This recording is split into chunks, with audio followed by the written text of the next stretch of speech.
Mermaid's Destiny, an epic fantasy action-adventure series, Maragon Book 1, written by Mira Crest, narrated by Beverley Murray. Chapter 1.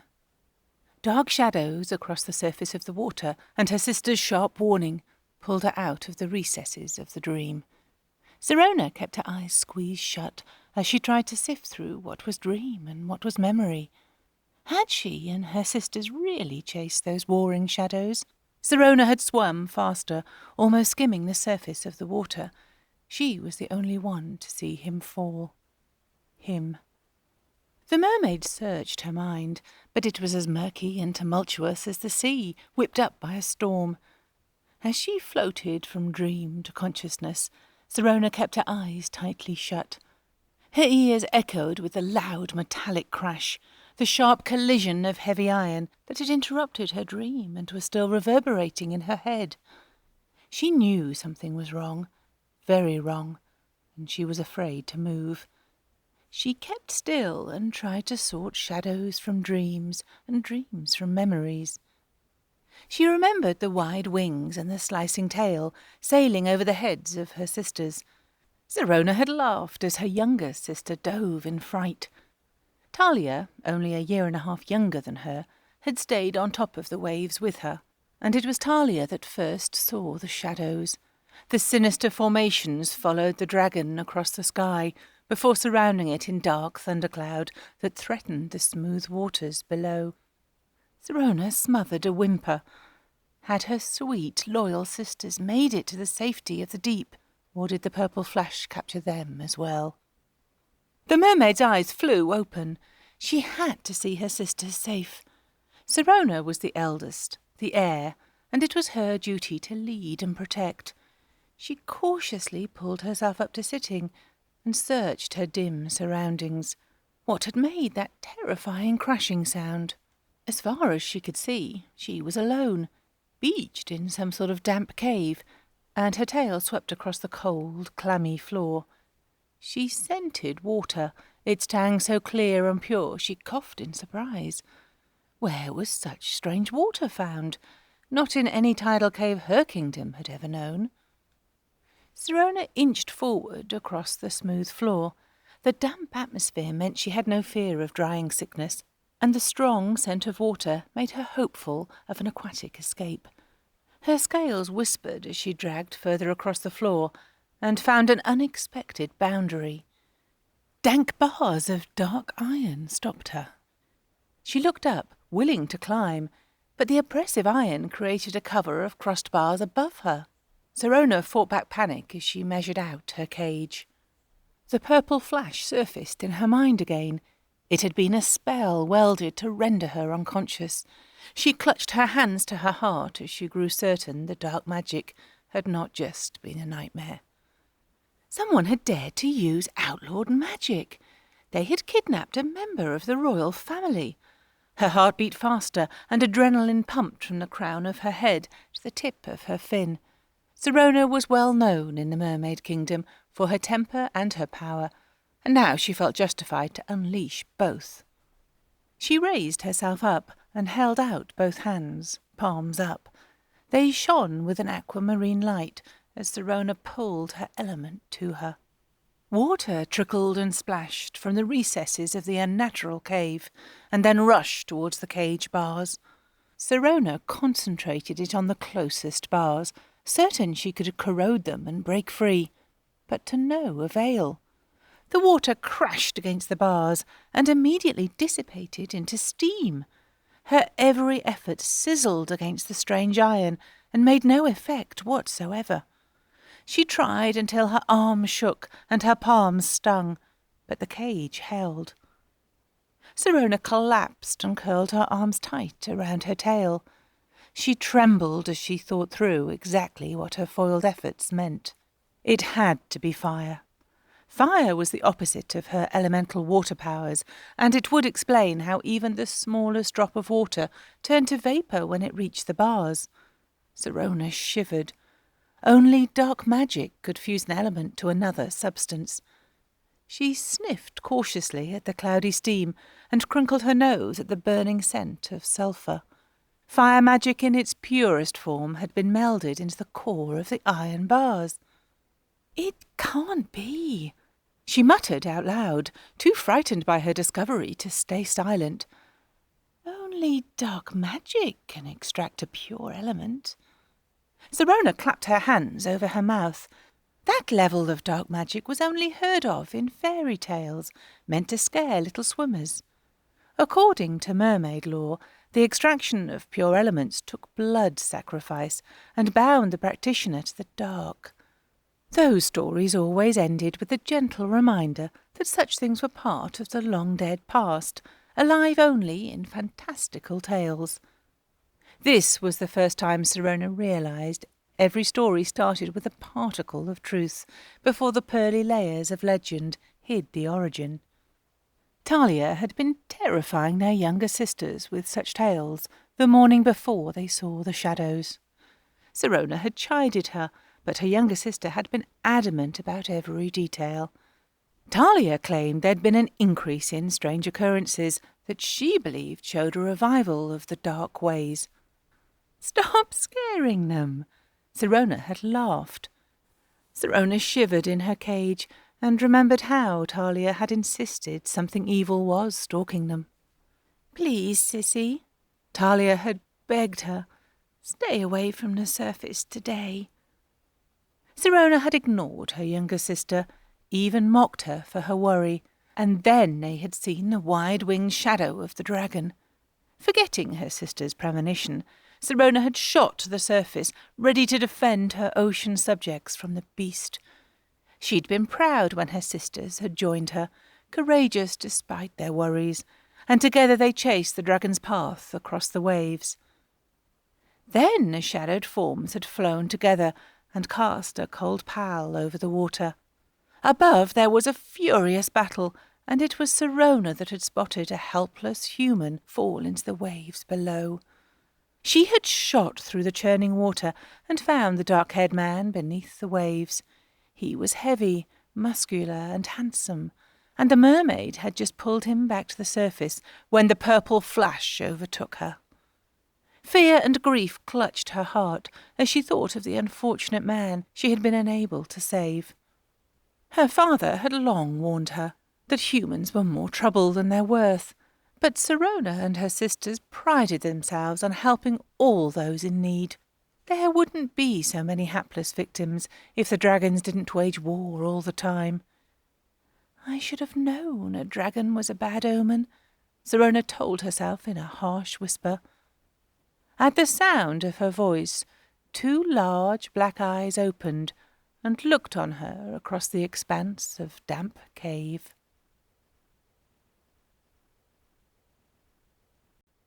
Chapter 2. The dragon leaned forward and peered into the cage as the mermaid shrunk back. His black scales glinted in the dim light, and it was no wonder she had not seen him before. With his eyelids low and hooded, the gold-flecked glow of his onyx eyes was diminished to what she thought had been a trick of her own sight. The dragon continued to watch her. Cirona shuddered. She knew from her childhood lessons that his glossy scales were impenetrable, and she felt a cold clutch of despair tighten around her heart. What power did she have that could match a dragon? Despite her fear, Cirona refused to cower. The dragon tipped his head to one side, sizing up the brave mermaid. Her coral-pink hair streamed down her bare shoulders, her skin pearly with moisture, and her modesty protected by a bodice of tightly woven seagrass. Strings of shells winked around her tight waist and complemented the multicoloured sheen of her scales. They undulated from deep sapphire to pale sky, with every shade of the water in between, and her curving tail ended with a thick frill of navy blue fins. Her eyes, an equally fathomless blue, were unwavering, though her lips were pressed tight with worry. The dragon didn't like her defiance, and his question, clearly meant to intimidate, boomed off the far walls. What do you know of dragons that you dare look at me like that?" It was true that dragons were thought to be the most powerful creatures on land and in the air. Their kind strove relentlessly for strength, though it was said to be tempered with a strict code of honour. Dragons were feared and respected above the waves, but in the safe depths of the mermaid realm they had been easy to be dismissed as myth. Cirona's mind was still reeling, storm-tossed over the fact that a real dragon was crouched before her. Not only was the dragon real, he was holding a conversation with her, while making uncomfortable, piercing eye contact. Awe mixed with cold fear of her captor. Cirona refused to show them. Cirona gave the dragon a distasteful smirk. "My kind doesn't bother to think about dragons." His great head, topped with onyx horns, snaked closer to her cage bars. "Every creature on earth should know enough of dragons to be afraid." Her blood sang with the instinct to flee, but there was no place for Cirona to go, and she refused to huddle in some dank corner. "Why would I be afraid with these bars between us? Seems like even dragons know enough about mermaid powers. Otherwise, you wouldn't have bothered with this precaution." The dragon gave a sulphurous snort of disbelief. "If you're so powerful, go ahead and break the bars of your cage, then." "You'd like to see that, wouldn't you?" Cirona crossed her arms. "I know you bound the bars with dark magic." "How do you figure that?" the dragon asked. All hint of arrogance was gone from his voice. "You're familiar with dark magic?" Cirona drew her shoulders back and her chin up. "I am highly educated, and the law surrounding dark magic was one of my final lessons." The dragon drew closer, his sleek scales clanking softly as he settled down closer to her cage bars. "Tell me what you know, mermaid."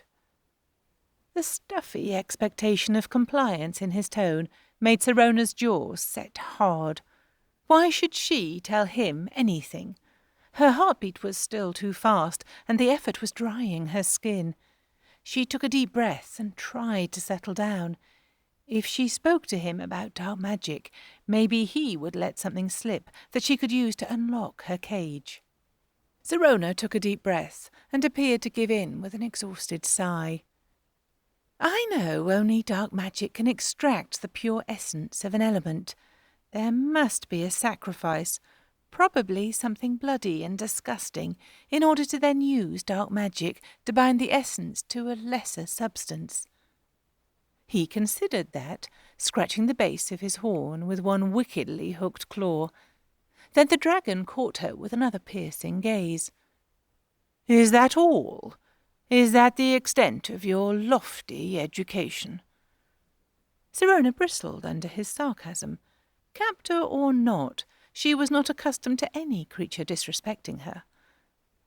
"Then why don't you illuminate me, O wise one?" The dragon looked surprised again to see her so fearless. He almost smiled before her words registered. "You expect me to teach you about the bars of your cage?" Cirona curled her tail fins closer. If she wanted the dragon to let any information slip, she was going to have to provoke him. For all she'd read about dragons, the dominating trait was always pride.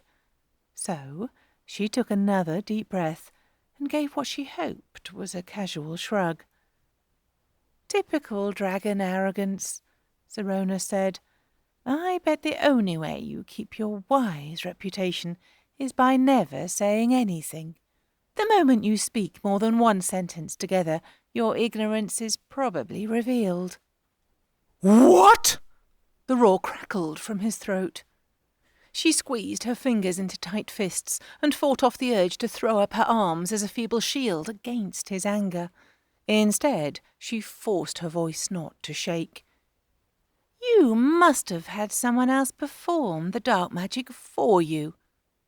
"Wouldn't that be the wise course?" the dragon asked. Cirona bit her lip. Forcing someone else to perform the dark magic was indeed the wisest way for the dragon to reap the benefits without having to give the sacrifice himself. Still, she was determined to push him, if only to know her captor beyond all his natural armour. "Where is the honour in making someone else perform your magic?" Cirona asked. Embers glowed in the dragon's nostrils as he fought to control his temper. "I assure you, Mermaid, my honour is not something that can be decided by you." "You really believe you are better than me? There's where your wisdom truly fails," Cirona said. She swished her tail fins out and curled them tightly to the other side, turning slightly away from the dragon, as if dismissing him. "Without dragons guarding the coasts, your precious waters would be overfished and polluted," the dragon snarled. "Without our strength, your waves would be conquered." Cirona laughed. "You think our realm is concerned with the tide pools you paddle in? Dragon arrogance once again blinds you from the truth. There is more below the waves than you can ever imagine."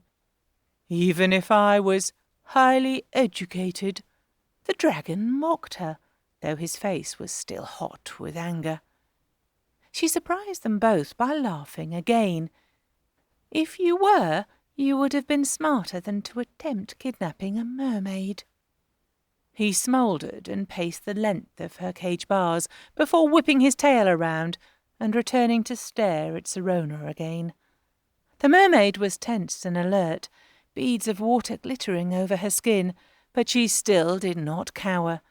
Despite the dark magic, the unbreakable bars of her cage, and the close proximity of a dragon, the mermaid remained defiant. The traits he had assumed of her kind, malleability and the easy flow of morals, were nowhere to be seen. "What about the mermaid's legendary forgiveness?" the dragon asked. "Shouldn't your loyalties and allegiances flow like your oceans, through the path of least resistance?" "You've never seen the ocean carve the granite shore?" Cirona was tired of his gleaming eyes studying her. She pressed one palm to the clammy floor of her cage and slowly began to gather her powers. "I learned long ago that mermaids are as changeable as the tides," the dragon spat. "How long will it be before you give in to your captor's wishes?" Cirona raised her hand, horrified by his dismal prediction of her future. The water magic within her splashed onto the dragon, aimed at washing away the threat she felt before her. He sizzled and spluttered, claws scraping as he scuttled back a step and shook the water from his shocked face. "You dare use your powers against me?" The dragon reared up, then thought better of it. Still in his tight crouch, he began to crackle and sparkle. The mermaid slipped and rolled to the far side of her cage as the dragon formed a burning orb just outside the bars of her cage. The small sun pulsed and grew until she could feel its heat reaching her scales. Mermaids were not afraid of the sun, but too much exposure would make her deathly ill. The dragon's miniature sun burned hotter than Cirona thought possible, and she felt the tightness start in her scales. Her fins curled up at the edges, dry and brittle, and she squirmed against the inescapable heat. What should have taken hours was occurring in minutes due to the dragon's focused fire. Cirona clung to the far edges of her cage as the drying sickness took over her body. A heavy dizziness clouded her head, and her breath rasped over her parched lips and sandpaper tongue. "Can't stand a little splash, so you have to kill me?" Cirona coughed. "Typical dragon thinking." The dragon raised a scaly eyebrow and turned the blazing orb with a lazy nod of his head. "Your powers are no match for mine, mermaid. I am only trying to teach you a lesson before you overreach and get yourself killed." "What do you care?" Cirona gasped as the dryness sickness progressed at an alarming rate. The mermaid squeezed her eyes tight against the blistering orb and directed her thoughts deep inside. Her sisters were there, her parents, their palace beneath the waves, all her friends, and the beautifully flowing life she had taken for granted. Though the orb burned her scales, she did not give any energy to crying out. Instead, Cirona planted her palms firmly on the ground of her cage and summoned every ounce of power inside her. The magic-imbued bars of her cage began to sizzle as Cirona pulled pure water vapour from the air itself. Despite the dragon's concentrated fire, their surroundings were still damp enough to gather her element. A heavy cloud formed over her cage, and the blinding light of the orb flickered as the dragon noticed her efforts. Now, you'll only dry out faster. Why waste the energy? The dragon asked. Cirona used his irritating words to focus her intention. You think my life is a waste? You think mermaids don't compare to dragons? Her lips were cracked, and each breath burned. But Cirona pushed herself onto her knees and raised her power higher. The cloud she created swelled and turned an ominous green. She was seeing bright sparks of light at the corners of her eyes and knew she would lose consciousness soon. The mermaid used every molecule of water left in her body to call up still more power. Don't be so stubborn. Just admit you need me. You need my help, the dragon said. Your help? You're trying to kill me, Cirona rasped. I'm trying to prove a point, the dragon said. Dragons didn't care what pain they inflicted as long as their opinions were enforced. Hadn't Cirona heard her father complaining bitterly about dragons' short-sighted restrictions all along the shore? And this dragon was content to sacrifice her life for the sake of his petty point. Cirona lifted her shaking hands off the ground and gathered the last of her strength. The storm cloud thickened, and the dragon shifted uneasily beneath it. She waited until his black eyes met hers again. The dragon narrowed his glance, still not believing she could do anything to stop him. That last flash of arrogance was enough for Cirona. She would prove her power or die trying. She brought her hands together with a sharp clap, and the cloud broke open as if in a storm.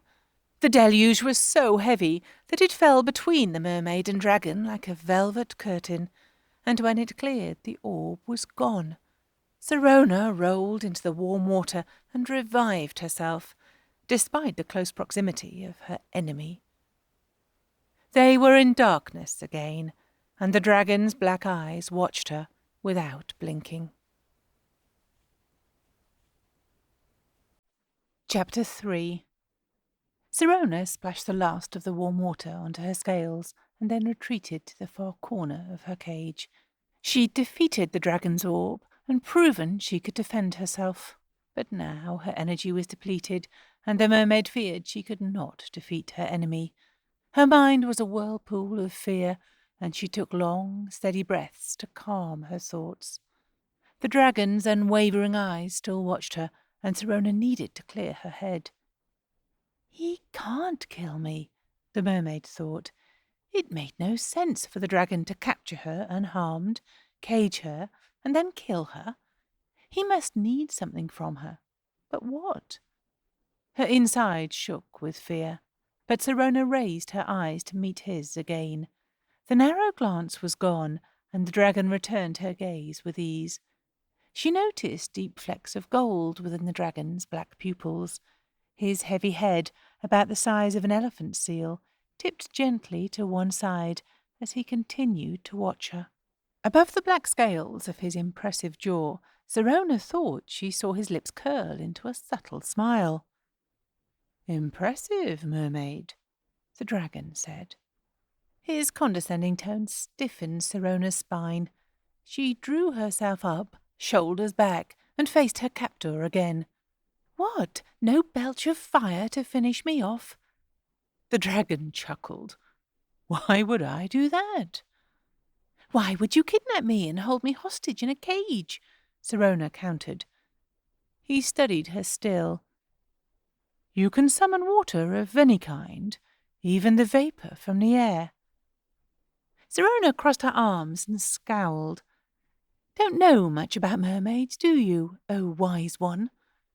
Her sarcasm made the dragon chuckle again. He seemed delighted to have discovered their powers were equally matched. His reptilian gaze was gone, replaced by bright curiosity and a rueful smile. I've never met a mermaid brave enough to pit herself against a dragon. Cirona didn't trust the admiration she heard in his voice. Instead, she concentrated on studying the bars of her cage again. She had to focus on escaping the dark magic bars before the dragon took offence again. Her rectangular cage measured about 10 feet by 8 feet. Behind her, the cage bars were about a yard away from a dank wall, but the angle was odd, almost as if the entire cage had shifted from its original position.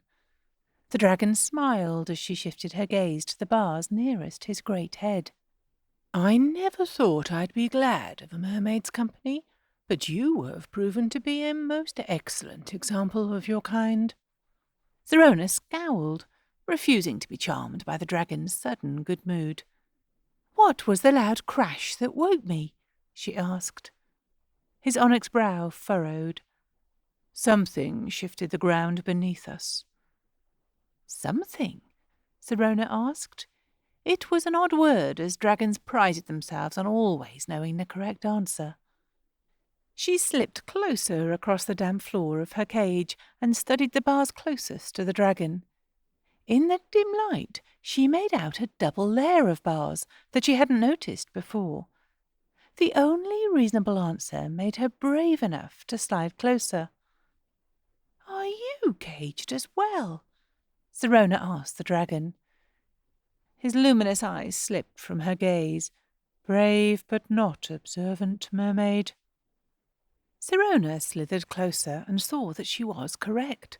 She hadn't noticed his captive state, because his cage bars were pressed close to hers. The dragon's cage was larger, but as Cirona peered up into the dim cave, she saw the crossbars high above it. Towards the far corner, the bars spread apart at an angle, and it was clear the cages had not been intended to be so close.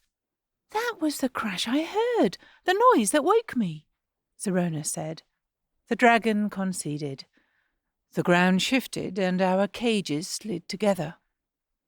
"And you didn't think to mention that before?" Cirona shrieked. "We could have been working together this whole time, but in typical dragon fashion, you were too arrogant to share your knowledge." The dragon lashed out at the cage bars between them, and there was a shower of painful sparks. "Share my knowledge? Why would I when I was unsure of you? We are caged by an unknown captor, and I believe caution is the best course." Cirona sat back and fought off the heart-sinking fear again. It was relief to discover the dragon was not her captor, but it was even more frightening to know such a powerful creature had been caged beside her. Who had used dark magic to imprison them? What being had such power? "I said caution, mermaid, not capitulation. You can't give up now." "Who are you?" Cirona demanded, done with the dragon's enigmatic way of talking. The dragon nodded and rose to stand in his cramped cage. He gave a stiff bow. "My name is Argun, mermaid. And you are?" She gave him a small nod and her name. "Cirona." "Now tell me, Cirona, what do you remember from before your capture?" Argun asked. He settled his black scales back down on the ground, closest to where their cages met, and crossed his wicked claws. "I remember your black shadow on the waves of my kingdom. What were you doing flying so far out over the ocean?" she asked. The dragon declined to answer her questions, and countered with another of his own. "What else did you see?" She slapped her tail on the ground impatiently, but answered, "Yours was not the only shadow. I got to the surface just in time to see dark forms converge on you." He gave a disapproving snort. "You surfaced alone to face a dragon and unknown assailants?" "I wasn't alone." Cirona hugged her arms tighter around her and tried not to think of her sisters. The pain of not knowing if they were safe was too much. "What did you see of the shadows that attacked me?" the dragon demanded. "You had the better view. Why don't you tell me?" Cirona snapped. Argun softened his tone, even though his gold-flecked eyes gleamed with urgency. "We have to compare what we know. Like it or not, Mermaid, we must work together to get out of here." "You forget you just tried to kill me." The dragon chuckled. "That little sparring. It was only a test to see if you would be helpful in making my escape." Cirona noted the dragon did not say our escape, but decided there was no harm in discussing what little she did remember. "I only saw dark forms, insubstantial like shadows." "And you didn't die for safety?" Argun asked. Cirona's heart stumbled as she remembered the man in the water. "No, I was trying to save someone." "You ignored an epic battle? To what? Save an anchovy?" The dragon's eyes blazed with irritation. "A drowning man! I stayed to save a drowning man, but when I reached him there was a purple flash," Cirona said. The dragon stopped, and his terrifying jaw hung open for a moment. "A man?" "Yes."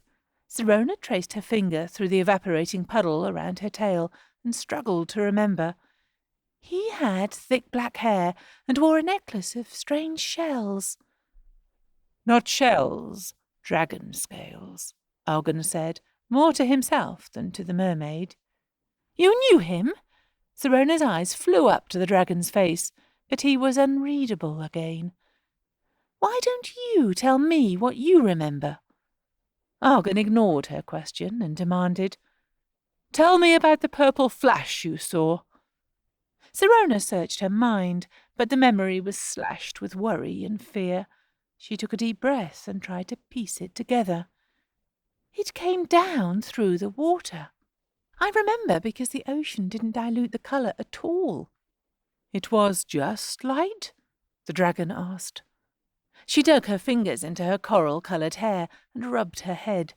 Her focus had been entirely on the drowning man, and she remembered the square set of his jaw more than she did the strange force that had rendered her unconscious. "Think! You must remember," Argun demanded. "And what about you? Did you see a purple flash?" Cirona asked. "Was it light, or was there substance to it?" The dragon continued over her question. "It matters, because it will tell us more about the magic behind it." Cirona gritted her teeth, but smoothed down her scales and tried to remember. "It was just a flash, no substance, but I felt it hit me." The dragon whipped his tail around and sent up a spray of sparks where it touched the bars of his cage. "You must remember more than that." "I must." Cirona raised her hands up as if she'd like to strangle the dragon. It didn't matter that his neck was as thick and strong as the mast of a ship. "You were above the water and had a better view. Why don't you tell me the details?" Argun gave a dismissive snort. "I should have known better than to expect useful information out of a fish." The bars of the mermaid's cage sizzled as, in her frustration, she began drawing her power again. Cirona balled her fingers into a fist and tried to save her energy, settling for snapping at the dragon again. "This is your idea of working together?" "Yes," the dragon said in a lofty tone. "I will gather and assemble our information and then work out a plan for escape, though you have offered me very little to work with." And you have offered me nothing but arrogance and power struggles." Cirona let loose a handful of droplets that hissed against the dark magic bars of her cage. "You are determined to waste your energy and our time, then?" The dragon looked down his black-scaled nose at the mermaid. Argun was right, and she hated him for it. Cirona took a few deep breaths and forced her fingers to uncurl. The moisture she had gathered was better used on her drying tail, and she bit her lip as she thought about the inevitable drying sickness again. The longer her captivity went on, the sicker she would become, and the more she would have to rely on the dragon to make their escape. Cirona couldn't let that happen. She had to ignore the dragon's pompous attitude, despite the growing certainty that she despised him. The spell was all light and no substance, purple light. "That is the last thing I remember," Cirona said. "And the man?" Argun asked. The mermaid was surprised to hear the dragon show any concern for another creature, especially for a measly human being. "I don't know. I couldn't reach him in time." The dragon peered closer. "That makes you sad?" Cirona turned away from him. "My kind grieves any unnecessary death." Argun nodded. "Then let us make sure our captor cannot hurt anyone else." The gold flecks gleamed in the dragon's eyes again, and Cirona knew it was more than an escape he was planning. There was a sharp-edged revenge in his look, and she shuddered to see the strength of it, even though the dragon was on her side. For now.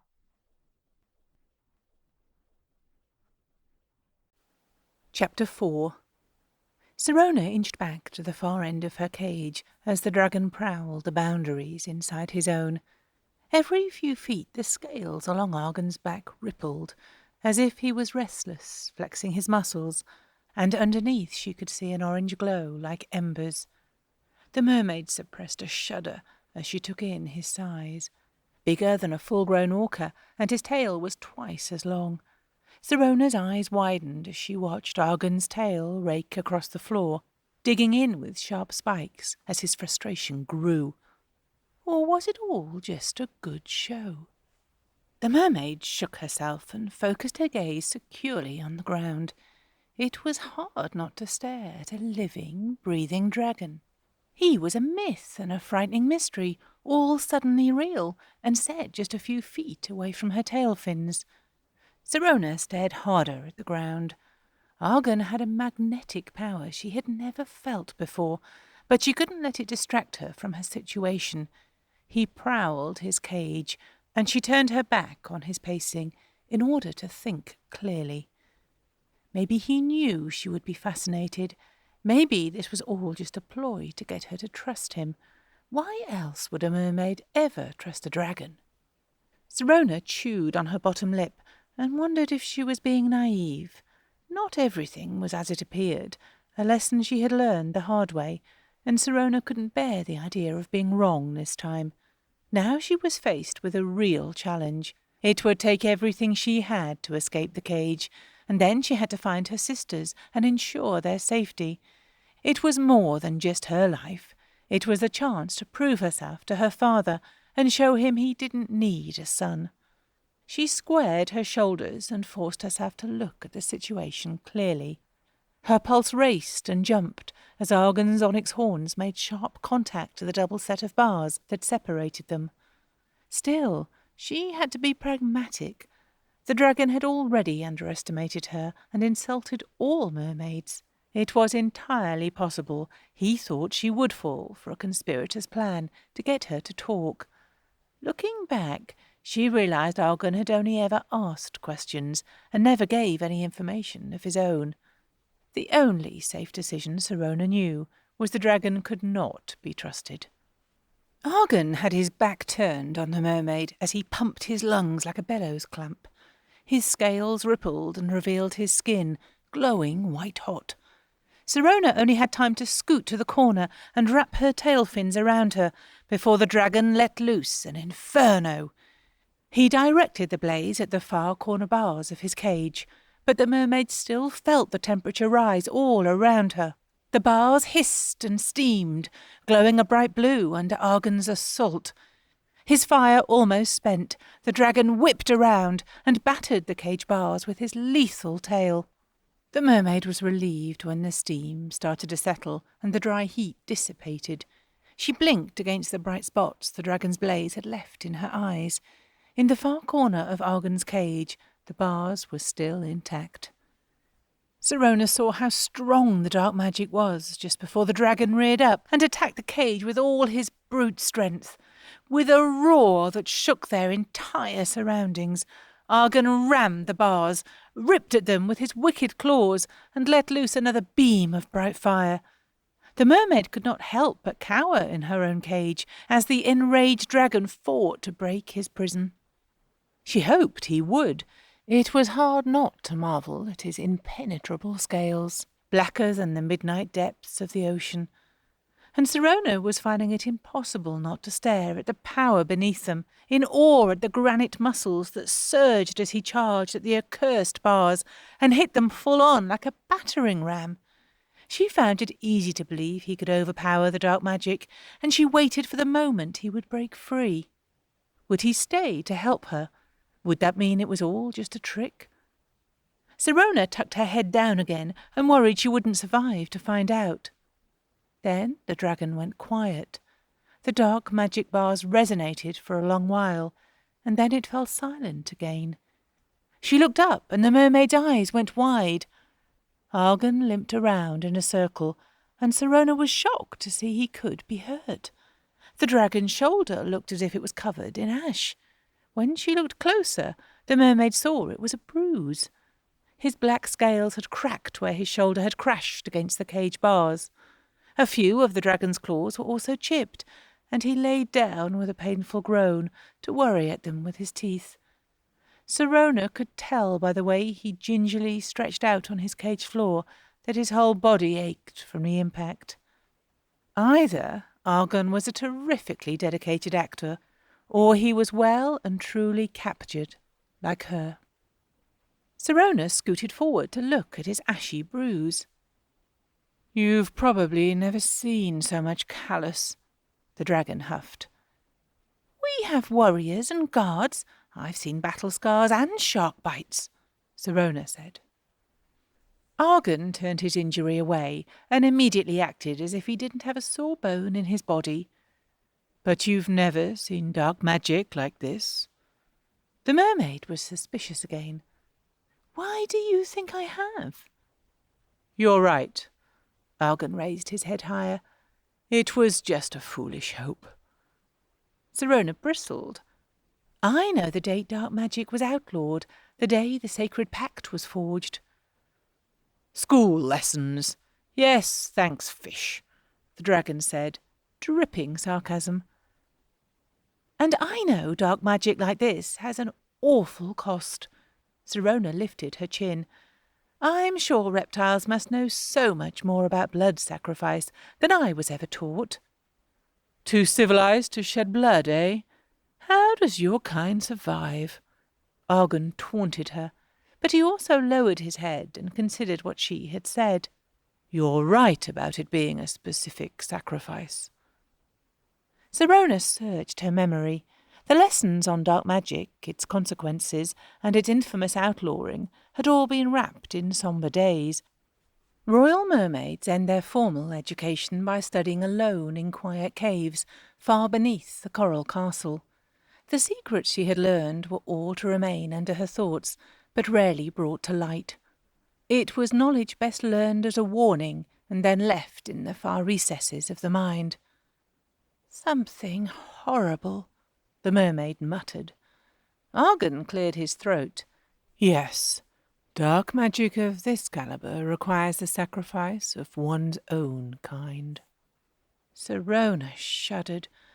Mermaids don't kill their own kind, no matter what mistake has been made. "Mistake?" The dragon snorted smoke. "Mermaids truly are too forgiving. Dragons call it treason, but even we don't kill our own kind over it." Is that what your dragon fairy tales taught you? Cirona slapped her tail on the ground. All you know about my kind is that we are too forgiving. Is that not a point of pride with your kind? Argun asked. Mermaids are forgiving, but not stupid. Cirona rose up on her tail and faced the dragon. We're certainly not foolish enough to pursue wherever this leads to. Both captives looked up to the dim rectangular roof above them. It was difficult to tell if it was a cave, a hull, or something they had never encountered. An oppressive silence settled over the mermaid and dragon, and it became hard to breathe. Finally the dragon ruffled his scales and shed ash from his bruised shoulder. The mermaid lifted her stubborn chin again and decided taunting Argun was better than worrying. We both agree this is a terrifying blunder. Cirona crossed her arms and fixed an accusing stare on the dragon. Did dragon arrogance bring you here? You still think I am your captor? Argun's nostrils smoked. You think this is all a ruse? I suppose it's the only way you can keep your mermaid tides from aligning with me. My people do not have fluid morals or loyalties. We are an ancient line, though. We do not succumb to self-worship like some reptiles do, Cirona told the dragon. Argun rose up as high as his cage would allow. Mermaids have always aligned themselves with whatever side suited their moods. We guard the ocean and all the life within, mermaid side with peace and wisdom. Cirona tossed her wavy hair. I believe that is the reason we parted with dragons all those centuries ago. There can be wisdom in war. Sometimes peace is only found when a just ruler emerges, Argun said. Cirona futilely sprayed the bars of her cage again. War is nothing but the pursuit of power, like this must be. The dragon settled down near the bars of his cage that met hers. He lowered his head to meet her eyes. Again, I believe you are right. This is all being done in the pursuit of power. But what power? It must be as specific as the sacrifice made for these cages, Cirona said. She was shocked when Argun's eyes gleamed encouragement, and then she stammered. You can't deny this isn't something a mermaid would do. Argun frowned, but nodded his tacit agreement. And you still believe a dragon capable of this dark magic and even darker intent? Cirona met the dragon's dark, sombre eyes. I would be foolish not to consider it, wouldn't I? Again Argun nodded. Seeing that you are still speaking to me, I still have hope of redeeming myself. His unexpected comment silenced them both again. Cirona felt an uncomfortable warmth in her chest as she thought about the genuine remark. Argun's jaw was set as if he wished he could catch back the comment, and that only convinced Cirona of its sincerity. Her heart flickered. It was still a dizzying dream that a real dragon was laid so civilly in front of her. That he softly spoke of proving himself to a mermaid only warmed her heart more. The mermaid laid a damp hand over her breast and steadied her pulse. Cirona had to think clearly, act like a leader, and stay focused the way her father had always trained her. She shook off all other thoughts and asked the dragon, What do you know about fusing pure elements? Argun scowled, but finally conceded to discuss what he knew. I know that once fused with the iron, the pure element defeats all others. Cirona frowned. There has to be a way. It is mermaid belief that everything in the world has its opposite. If it was made, it can be unmade, the dragon agreed. Maybe my fire was not refined enough. It must come from my purest self. The mermaid studied her drying hands. And I was still holding on to my fear while I gathered the water. Maybe if I call only pure thoughts and water to me. They both retreated to their respective corners to think about where they were and what they had to overcome. Cirona quickly gave up the idea of defeating her cage bars on her own. The water she could summon was muddy at best, and it would take weeks for her to purify it to the point it could defeat the dark-infused iron. Argun settled into a deep meditation, but his mind kept surfacing to study their surroundings. He still couldn't believe he had been captured, and that he was still being held made every fibre of his being shake with rage. If only he could focus all that energy on their captor, but there was still no clue. Argun cleared his throat, but the fearless mermaid shushed him. "Do you hear it?" Cirona asked. She sat up and tipped her head. "Whirring, like an engine." The dragon listened, astounded, and discovered she was right.